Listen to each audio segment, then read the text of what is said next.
Hurmatli Prezidentimiz Mirziyoyev Shavkat Miromonovich Andijon viloyat Baliq tuman Chinobod qishloq Bog'eram ko'chasida bizga 2018-yili yangi ko'p qavatli uylar qurib berishdi. 16 ta aholi oilaga.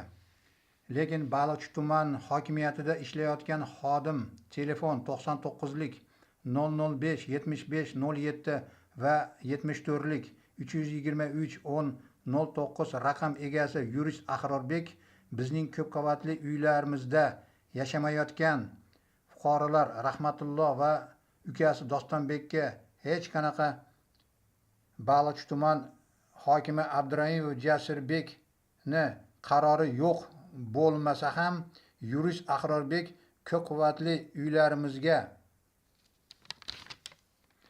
davlat tomonidan qurilgan devorimizni buzdirib, Rahmatullo va Dostonbekka noqonuniy darvoza qurishga ruxsat berdi. Lekin Rahmatullo va Dostonbekni o'zlari qurgan boshqa darvozasi bor.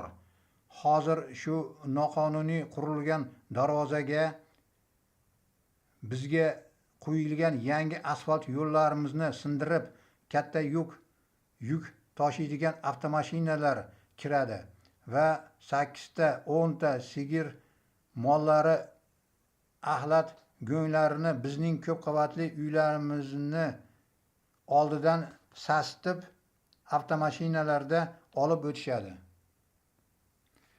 Shu ish bo'yicha savol tug'iladi.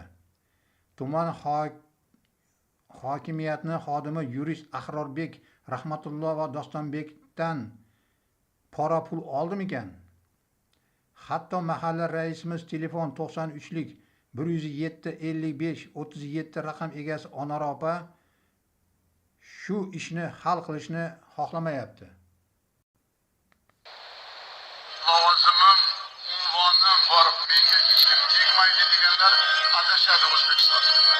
Adashadi. Qonun oldida hamma teng. Ichki ishlar, prokuratura, soliq, bojxona, moliya, bank, yirik davlat kompaniyalari, vazirlar va hokimlar bir so'z bilan aytganda bironta idora va tashkilot nazoratdan chetda qolmaydi.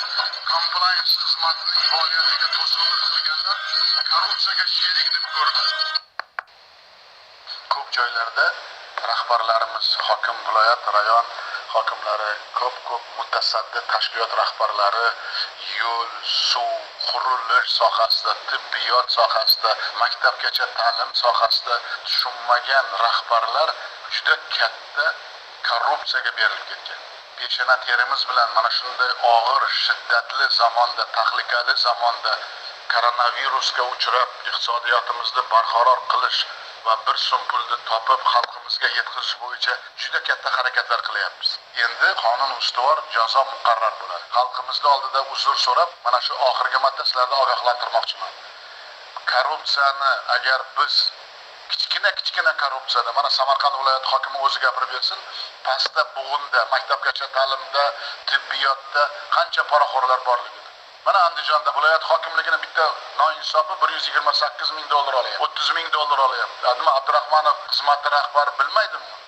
Prokuror bilmaydimi? Abdurahmonov sezmaydimi atrofida kim yurganligini? Bitta odamni norozi qilib $5 olgan bo'lsa ham prezidentning siyosatiga xiyonat deydi. Nimaga korrupsiya bo'lyapti? Nimaga yer sotyapti? Qaqa qarayapti bu noinsoflar. 1-iyuldan boshlab kim mana shunday qilsa, rayon shahar hokimi qonun bor unda. $50,000 para berganda qo'lga tushyapti. Mashina olishda qo'lga tushyapti. 30,000 qo'lga tushyapti. Bu nima tizim bo'lib ketganmi Samarqand? Hamma viloyatlarga tegishli. Endi birinchi rahbar ishdan ketadi. Tizim bundan ham qattiq bo'ladi. Mana shuni bilinglar hammalar. Qonun ustuvor jazo muqarrar bo'lishi kerak. Odamlar ishonish kerak. Korrupsiya yo'q O'zbekistonda. Hamma hokimga xulosa. Alohida korrupsiya bo'yicha qaror tezlashtirish kerak, qonun ustuvor jazo muqarrarligini ko'rsatish kerak. Pul topib berdik, bular o'g'irlik uchun qilganimiz yo'q-ku buni. Odamlarni eshitish uchun qilyapti.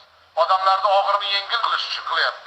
Bexonobodda ichimlik suvi yo'qligi, mana armonim yurib ko'rib ko'rmasligi olganmiz 27 yilda. Endi shuncha vaqt ketib o'rgatganimda bular o'g'irlar paydo bo'lib, endi bitta narsa bo'ladi, qonun ustuvor jazo muqarrar bo'ladi. O'zbekiston poytaxtidan kimga ishonib qo'yganman prezident bo'lib? Poytaxtdagi 26 ta mahalla qizil 465 ta sariq toifada qolgan. Respublikada 208 ta tuman ichida Chilonzor oilaviy zo'ravonlik, talonchilik, bezorlik bo'yicha, Yunusobod bosqinchilik bo'yicha birinchi o'rinda egalladi. Yoki o'tgan yili Yashnobod, Mirobodda qotillik, Olmazorda tan jarohati, Shayxontohurda talonchilik holatlari eng ko'p bo'lgan. Har 100 ming aholiga nisbatan bunday jinoyatlar Bektemir, Chilonzor, Mirobod, Sirg'ali, Yashnobod, Yakkasaroy tumanida juda yuqori. Shu bois yaqinda ushbu tumanlarda ichki ishlar boshliqlari barchasi yangi qo'yildi. Chilonzor Giyasov, Yunusobod Vafoyev, Mirobod Nasriddinov, Yashnobod Miliyev, Olmazor Hasanov, Shayxontohur Jamolov tumanlarining yangi ichki ishlar boshliqlari tashabbus qilib, hududida jinoyatchilikni jilovlash bo'yicha keskin o'zgarish qilishi zarur. Jinoyatlarni fosh qilish va oldini olish o'rniga Sulton Xo'jayev bilan O'rmonov faqat mikroavtobuslarda shahar aylanishni juda o'rganib oldi. Umuman Sulton Xo'jayev, O'rmonov 12 ta tuman hokimi, ichki ishlar boshlig'i va prokurorlari mahalla yettiligi va jamoatchilik bilan hamjihat ishlaganda edi. 7,5 mingta jinoyatni oldini olsa bemalol bo'lardi. Ming afsus bu narsalar yo'q. Endi sizlar nazorat qilib tizim qilaman. Nechta ish qilasan va nima ish qilyapsan? Nima uchun oylik olyapsan? O'zbekiston poytaxtiga kimga ishonib qo'yganman prezident bo'lib?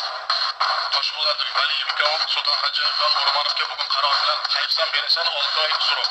Har oyda menga tizim bilan chora ko'rmasa, sinov yakuni bilan xulosani o'zim qilaman.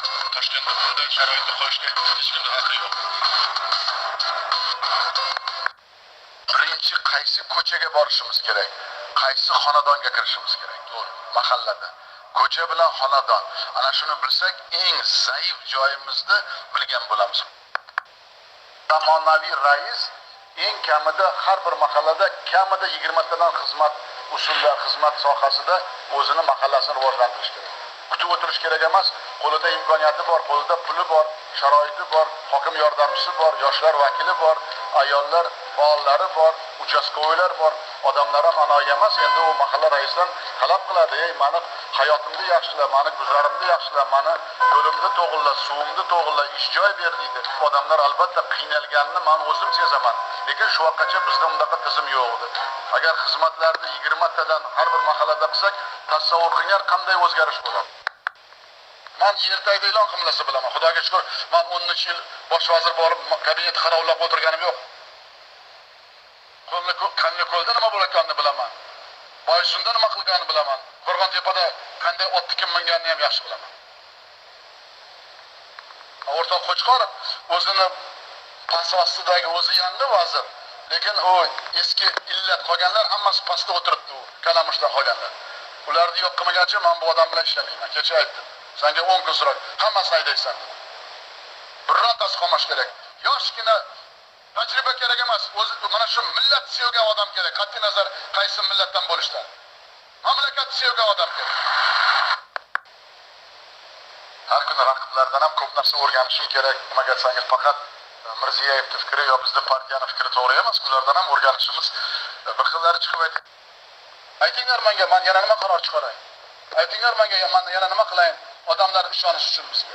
Aytinglar, taklif beringlar, yozinglar, taklif beringlar. Mana bir falon bo'layapti, mana bir piston bo'layapti deb. Katta rahmat ommaviy axborot blogerlarga. Ko'p narsalar hozir O'zbekistonda ochiq, hamma buni ko'rib turyapti. Oldin yopiq edi. Lekin bitta narsani bilinglar, bu ochiqlik hech qachon orqaga qaytmaydi. Qanday ko'p ochiqlik bo'lsa, qanday ko'p ommaviy axborot vositalari odamlarimizga adolatli, haqiqiy muammolarni qancha ko'p bildirsam, men rahbar sifatida minnatdor bilaman ularga. Mahalla obod bo'lsa, mahalla to'q bo'lsa, men rozi bo'laman ulardan. O'zbekiston xalqiga sadoqat bilan xizmat qilishga, respublikaning konstitutsiyasi va qonunlariga qat'iy amal qilishga, fuqarolarning huquqlari va erkinliklariga kafolat berishga, O'zbekiston Respublikasi Prezidenti zimmasiga yuklangan vazifalarni vijdonan bajarishga tantanali qasamyod qilaman. Qachongacha fuqarolarni adolat izlab prezident devoniga borishga majbur qilasizlar?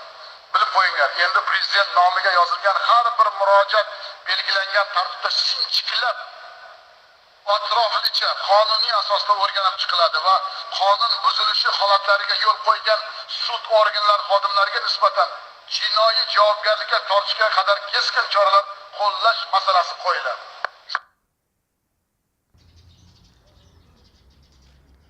Mana shu noqonuniy qurilgan darvoza. Mana bizni asfaltli, yangi quyilgan asfaltlarimizni katta yuk tashiydigan avtomashinlar sindirib, pachalab tashlayapti. Mana shu noqonuniy qurilgan darvoza. Lekin bular fuqarolar bizning ko'p qavatli uylarimizda yashamaydi. Mana balonlarning izlari ham turibdi. Mol, sigirlarning go'nglarini bizim ko'p qavatli uylarimizning oldidan sasitib olib o'tishadi mashinada. Mana izlari turibdi. Shu noqonuniy qurilgan yurist Ahrorbek ruxsat bergan hech qanaqa Baliqchi tumanida qarori ham yo'q. Ruxsat berib, shu davlat qurgan duvolimizni buzdirib, darvoza qurishga ruxsat berdi shu.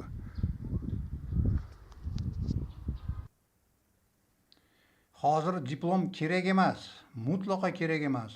Qachongacha Baliqchi tumani hokimiyatida shunaqa noqonuniy ishlar davom etaveradi. Endi Baliqchi tuman hokimi Abduraimov Jasurbekni ustidan va xodimi yurist telefon 99lik 005 75 07 va 74 323 10 09 raqami egasi Ahrorbekni ustidan va mahalla raisimiz telefon 93lik 107 55 37 raqam egasi Onaropani ustidan sizning hurmatli prezidentimiz Mirziyoyev Shavkat Miromonovich nomingizga shikoyat arizalar yozamiz.